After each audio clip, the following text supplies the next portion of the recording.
byari ndibuka iryo joro imivu itemba nari njye nyine mu muhanda mfite agahinda ku mutima nibwo uhingutse ufite ubwuzu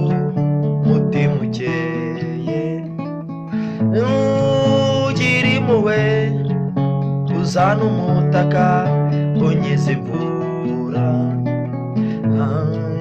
nakumenye nanjye ntabwo nzi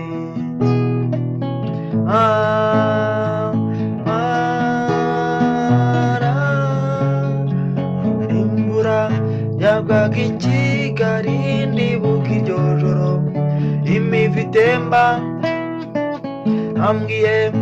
utashye mu rugo gutinya amabandi ya nijoro waransekeye mbona umucyo mbona inyenyeri mbona uturabyo inseko yawe ye baba we nakumenye nawe ntabwo nzi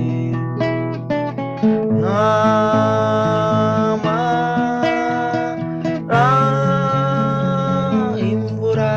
yagwaga i Kigali ndibuka iryo joro imivu itemba nakubwiye ko na wundi inshuti yawe ntakura wa munyoni ujura nakubwiye ko na inshuti yawe ko na munyoni wanshobora ariko dore wowe wantwaye umutima mu kanya gato uri inseko nziza umutima ukeye mico myiza nakumenye nawe ntabwo nzi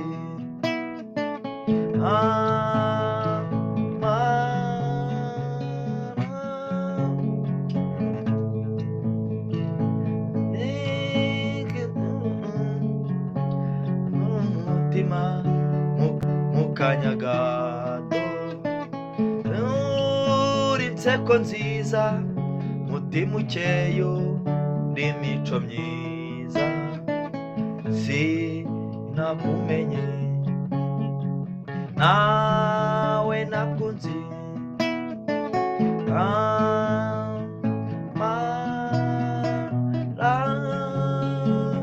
imvura yagwaga i Kigali ndibuka iryo joro imivu itemba shenge uri